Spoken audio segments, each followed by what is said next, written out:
Oke teman-teman, balik lagi bersama Tren Retorika. Seperti biasanya, saya akan menyajikan berita-berita populer, berita-berita terbaru, dan ulasan menarik hanya untuk kalian semuanya. Namun sebelum lanjut, baiknya kalian yang belum subscribe silahkan subscribe dulu, like dan serta berikan komentar. Bahasa Indonesia mendunia, Malaysia pun ternganga. Selama ini selalu ada klaim dari Malaysia bahwa penutur bahasa Melayu bisa mencapai 300 juta. Klaim ini mengingkari fakta bahwa lebih dari 2/3 penutur itu adalah penutur bahasa Indonesia, bukan bahasa Melayu.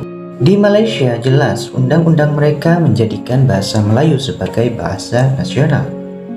Tetapi dalam pemakaian sehari-hari, ternyata mereka tidak dominan, teman-teman. Mereka membujuk Indonesia memperkuat agar Melayu menjadi bahasa internasional, sehingga nantinya warga Malaysia akan nekat belajar lagi bahasanya itu. Menurut Malaysia, bahasa Melayu dianggap nama lain dari bahasa Indonesia. Padahal sudah jelas sekali beda, mulai dialeknya sampai ke kaidah-kaidah dan pedoman tata bahasa lainnya. Secara hierarki, bahasa Melayu adalah bahasa daerah yang posisinya berada di bawah bahasa Indonesia, teman-teman. Tepatnya bahasa Melayu di Riau. Sungguh tidak mungkin jika bahasa Indonesia dipaksa-paksa menjadi bahasa Melayu. Saat ini bahasa Indonesia telah menjamah keseharian berbahasa anak-anak muda di Malaysia, teman-teman. Orang tua di Malaysia pun banyak yang mengeluhkan anaknya, sebab si anak lebih fasih berbicara bahasa Indonesia daripada bahasa Melayu. Bahasa Indonesia termasuk bahasa yang sangat mudah dimengerti sehingga mudah dipelajari, teman-teman. Ada beberapa perbedaan yang sangat mencolok dari bahasa Melayu dan bahasa Indonesia yang membuat negara Malaysia cukup iri. Tak hanya kosakata, namun juga logat yang digunakan orang Indonesia membuat banyak anak muda Malaysia ikut menirukannya.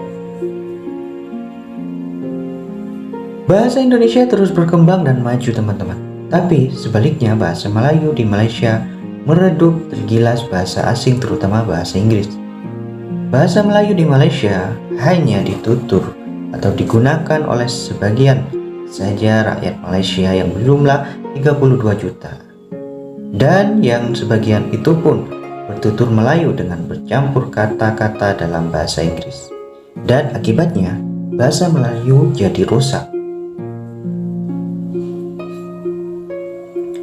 Bahasa Indonesia justru semakin berkembang dan maju karena didukung penuh oleh segenap rakyatnya yang terbilang kaum dan suku berjumlah 270 juta dan dijadikan bahasa persatuan dan bahasa pengantar pendidikan dan secara konsisten digunakan sehari-hari di Indonesia. Itulah kenapa bahasa Indonesia lebih pantas mendunia daripada bahasa Melayu, teman-teman. Oke teman-teman, itu saja untuk kali ini. Jangan lupa subscribe, like, dan serta berikan komentarnya agar channel ini berkembang lebih baik lagi. Terima kasih, salam Tren Retorika.